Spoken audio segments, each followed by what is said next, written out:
Hello everyone, this is Bushra Sayed, Assistant Professor at Siyusha Institute of Science, Ahmedabad.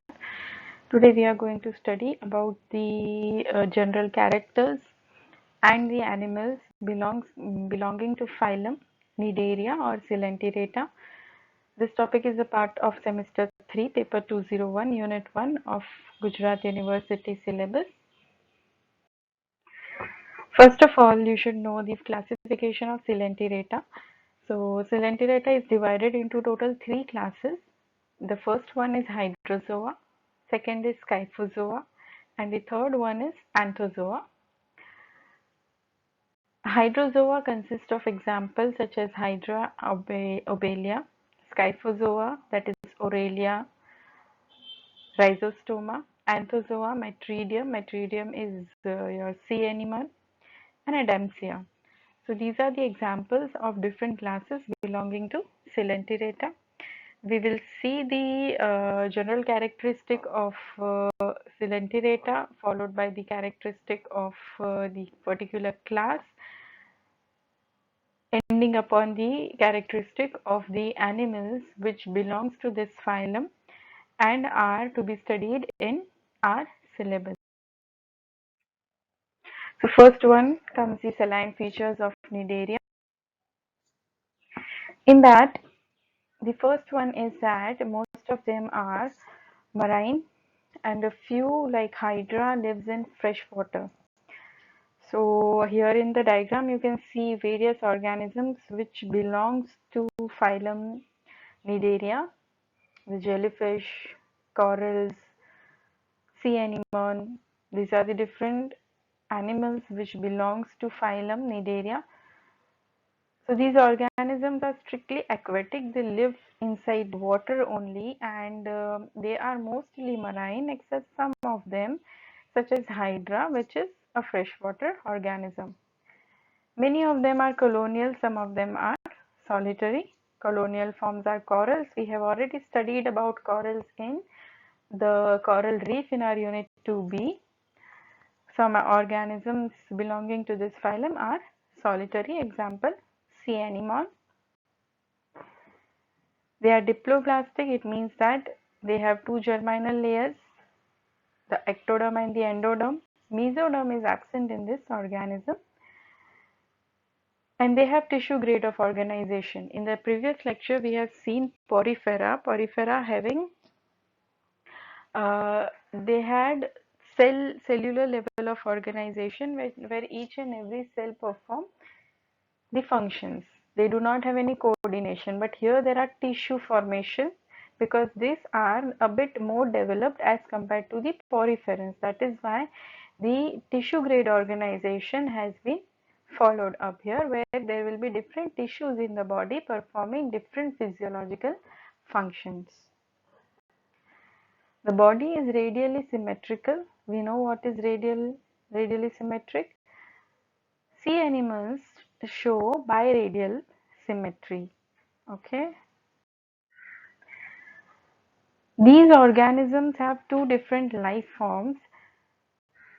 The one is polyp and the other one is medusa. When we talk about these life forms, it means that certain organisms of this phylum will complete their whole life cycle as a polyp or medusa, or else they will transform themselves from polyp to medusa and medusa to polyp depending on their life cycle stage. So here in the diagram you can see the two different structures. They are completely two different structures. This is a polyp structure, this is a medusa structure. We have already seen and learned about polyps in the coral reef structure. So we know what is a polyp, but to define it you should know that these are the hydroid forms which is sessile with mouth up orientation. Their mouth is located upward, they are sessile. It means that they are attached to the surface. Some substratum is needed for their attachment. But in contrast, when we talk about medusa, it is an umbrella shaped structure where the mouth is located in the down orientation. The mouth is located somewhere here. Okay, it is not located. See, here is your mouth. So in this umbrella shaped structure, the medusa shaped structure, the mouth is located in the down orientation. Major difference between polyp and medusa comes as a very common question in the examination. Okay, it swims in by a constricting the bell. So this is a bell-like structure. When it is contracted and relaxed, the animal is able to swim. You might have seen somewhere the swimming movement of a jellyfish, right? The jellyfish belongs to this phylum. Aurelia, we call Aurelia as jellyfish. So this is about the polyp and medusa. There are two life forms in Cnidaria. Okay, so there is this coelenterones. Coelenterones are nothing but the cavity that is present in the body of Coelenterata. Here is the coelenteron, here is the coelenteron. Mouth usually opens into coelenteron. Okay, it is specialized into stomach, radial canals and ring canals. Coelenterones helps in digestion and circulation. The body wall, which is very important, we know that these organism has two germinal layers, the ectoderm and the endoderm. So the body wall is composed of the epidermis, that is the outermost layer is the epidermis. Here the which is being derived from the ectoderm. The epidermis, the outermost. See in the diagram you will be able to see the body wall in both the structures of Cnidaria, the polyp and the medusa. So here is your epidermis in both the structure. An inner epithelium called gastrodermis. Here is the gastrodermis. You can easily see a gelatinous mesoglea between the outer and inner epidermis. Okay, this is the outer epidermis. This is the inner epidermis. In between, there is a gelatinous liquefied layer. We call it as mesoglea. Scientists say that this is the primitive form of mesoderm. Like the formation of mesoderm has not completely done in this particular phylum, but in the next phylum you will be able to see that the mesoderm has been completely formed. So mesoglea is nothing but we call it as a primitive mesoderm, but here it is mesoglea. So mesoglea consists of amoeboid cells derived from ectoderm. Mesoglea is thin in polyps and thick in medusa, and it is important to maintain the buoyancy. The bounce of the particular organism is being maintained since it is a fluid structure.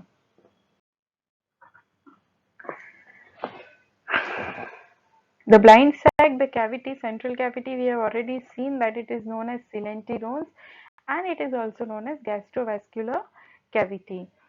Hence, we call them as coelenterata. In many earlier, it was known as coelenterata. Why? Because of the presence of coelenterones. It opens. So this coelenteron opens out by the mouth. So here is the coelenteron that opens out with the help of the mouth, and the mouth is surrounded by tentacles. The mouth is surrounded by thin, delicate, conspicuous thread-like structures. We call them as tentacles. Here they are very easily visible, the tentacles. That is the most important and peculiar characteristic of Cnidaria, that they have tentacles. And what is special about tentacles, that we will see in the next stages. Digestion, when we talk about it is extracellular in the coelenteron and then intracellular in the nutritive muscular cell of gastrodermis. So there are two different types of digestion is being performed. One is extracellular, it means that it is outside the cell. Another one is intracellular, it means that it is inside the cellular background. Coming to the next, the body wall contains stinging cells, that is cnidocytes. That is why the phylum is known as Cnidaria, because of the presence of cnidocytes or stinging cells. The stinging cells are also known as nematocyst. We have studied about nematocyst in coral reef. Each cnidocyte cell contains a fluid-filled membranous capsule called nida. Cnidocytes helps in defense and capture of prey. So what happens where these cnidocytes are located? They are located on the tentacles. We have studied about the tentacles. There are many tentacles in Cnidaria. Each tentacle consists of the cnidocytes, right? We call them as nematocysts also in somewhere. So this cnidocytes, here if you see, there is a thread. So what they do, it is bounded inside the body. Once the prey comes in contact with the individual, what it will do, it will unwind this thread and will encircle the prey, stinging it with the sting. The sting consists of toxin, we call it as nematoxin, which will paralyze the prey, due to which the organism will able to capture the prey very easily. So this is the mechanism, and this is very special mechanism with respect to cnidarians. Respiratory gases exchange occurs through excretory waste occurs by diffusion through the body wall.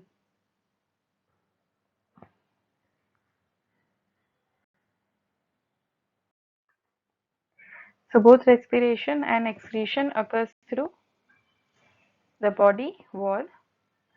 Okay. Neurons are interconnected to form nerve nets. So there is the presence of some primitive nervous system in this organism. There is a formation of nerve net, two nerve nets, one in epidermis, the another one is in the gastrodermis. Sensory structures are statocysts occur in the medusoid form. This occurs in medusa only, one of the sensory structure, which usually generate sting, an electric current like structure. We have usually heard that jellyfish produces electric currents, right? Those are because of this statocyst. Okay, talking about their reproduction, they are usually unisexual, but some of them are bisexual, means both the organs, male and female, in the same individual. Fertilization occurs externally outside the body. Cleavage is holoplastic, that occurs during the developmental stage. Indirect development includes free swimming, ciliated larval stage called planula. So this is something that the larval stage here, if you see in the diagram, this is the larval stage of the polyp, which is converted to a mature polyp. Okay, through asexual reproduction, the medusa is being formed, and the reproductive cycle goes on and on from asexual to sexual, from sexual to asexual.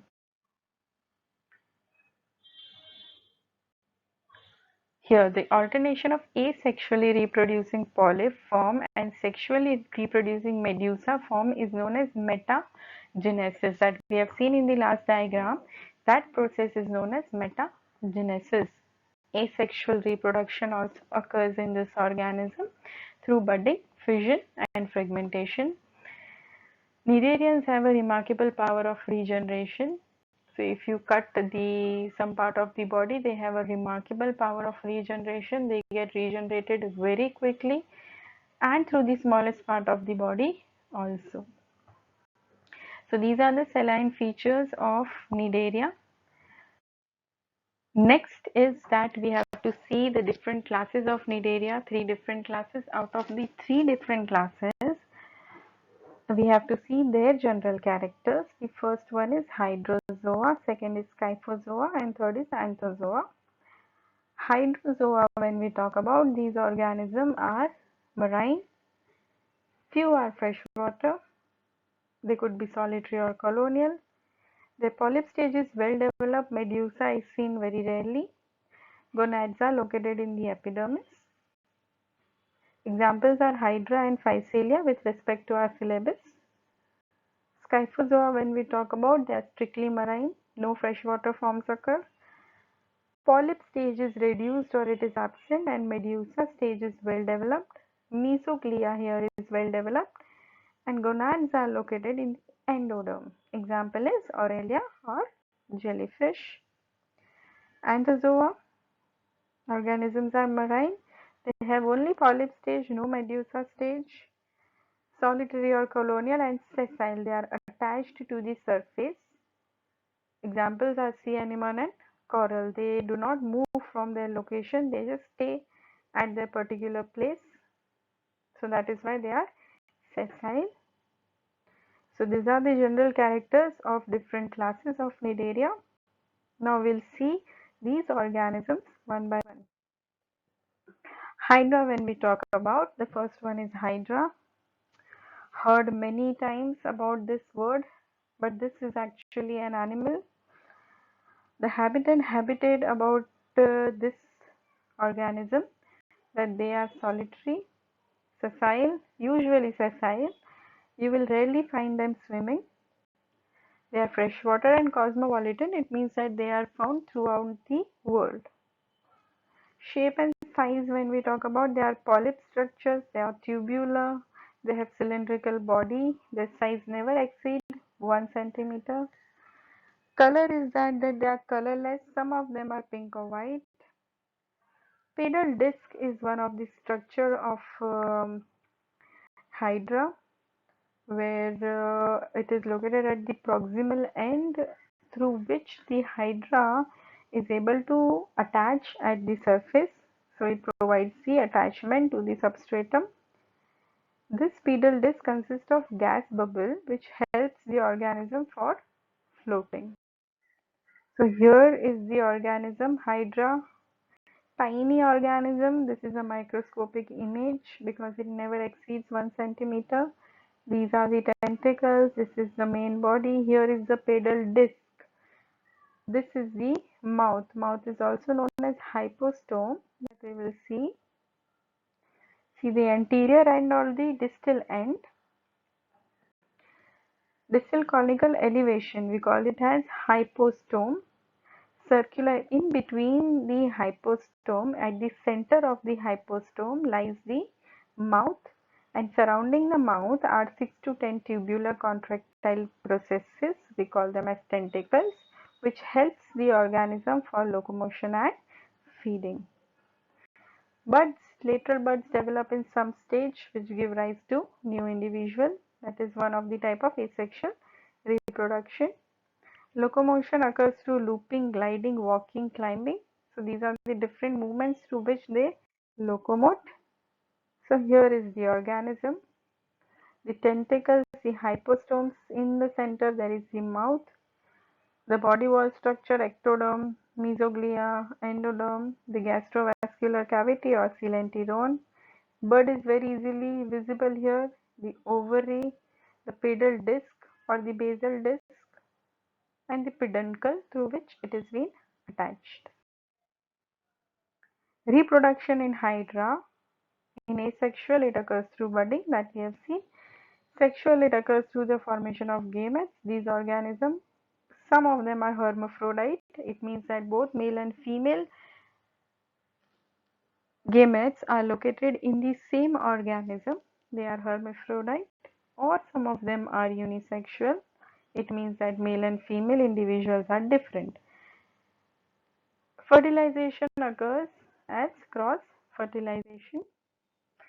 Second one is Aurelia.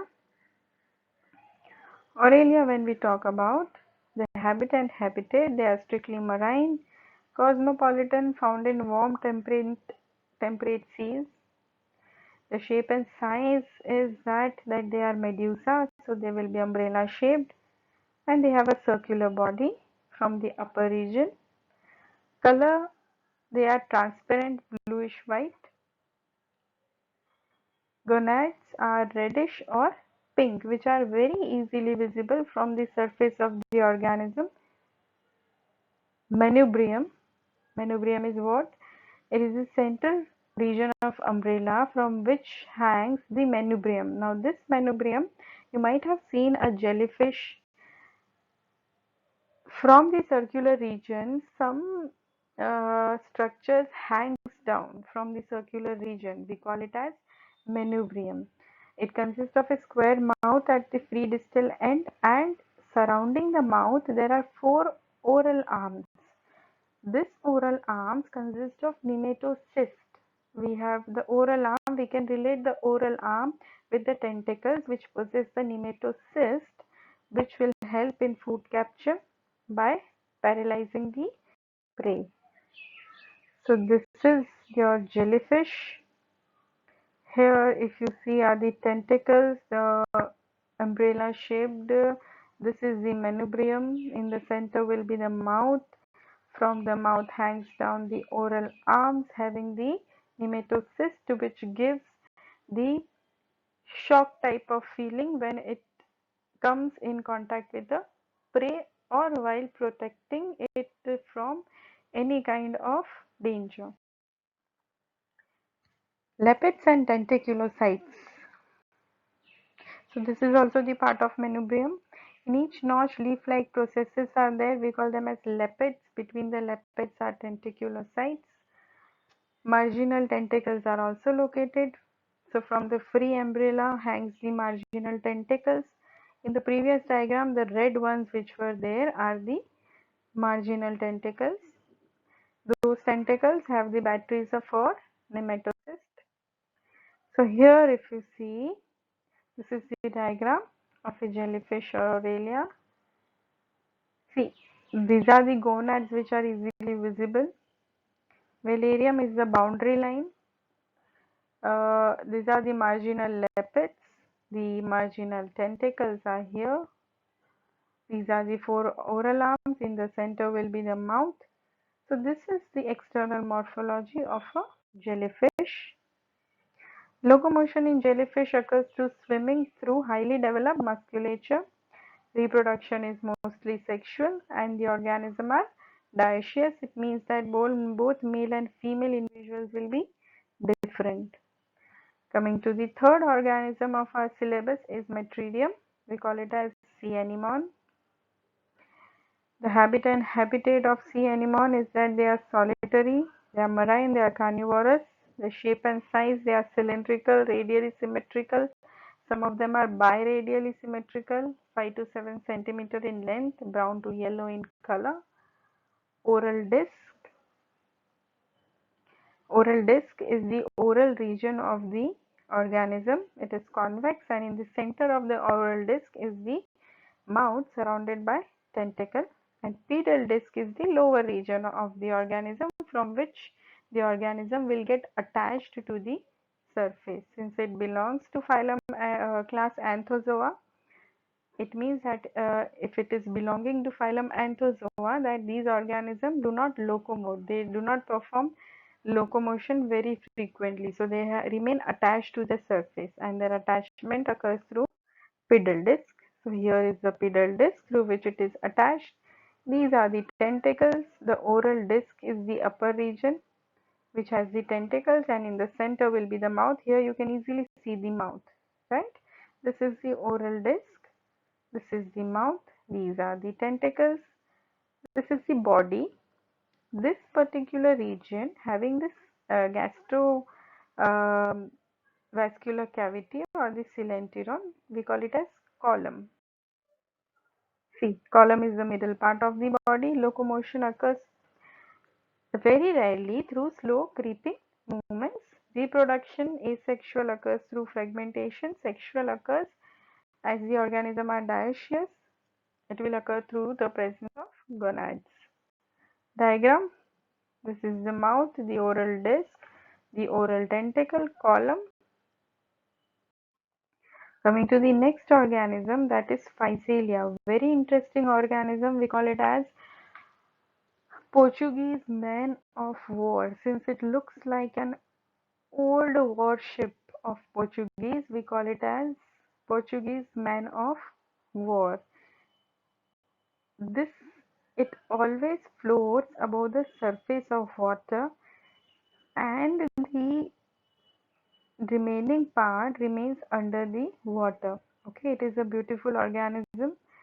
It is a massive free floating colonial organism. So This is a colony. This is not a single individual. In this, there are various organisms. Brightly colored, this is the float of the organism. Okay, the above region, which is with the help of which it will float above the surface of water, that is known as float or pneumatophore. Below the float hangs the zoids or chormedia. Okay, these are the zoids. Different types of zoids are there. The first one is gastrozoid, then the small dactylozoid having the tentacles, large dactylozoids having the tentacles, gonozoids having the gonads. Okay, gastrozoids will be having the digestive and respiratory system. This too will be having the tentacles, and gonozoids will have the gonads. These tentacles located in the dactylozoid will be contracted or expanded. This is how it looks like. Here is your pneumatophore, the gonozoids, the gastrozoids, dactylozoids bearing the nematocyst. The last one is coral. We have already studied about them. They are mostly marine and colonial. They have a horny calcareous skeleton which is being secreted by the polyp living inside them. So there are different types of corals, mainly solitary or colonial corals. The structure and everything we have already studied in the coral reef part. So this is much for the coral. So a coral polyp looks like this. So here is a mouth, here are the tentacles with the nematocyst. You can see the mesenteries, the body wall. Okay, so this is about a structure of the coral polyp. That's it for today. If you have any query, you can contact me on my mail ID. Thank you.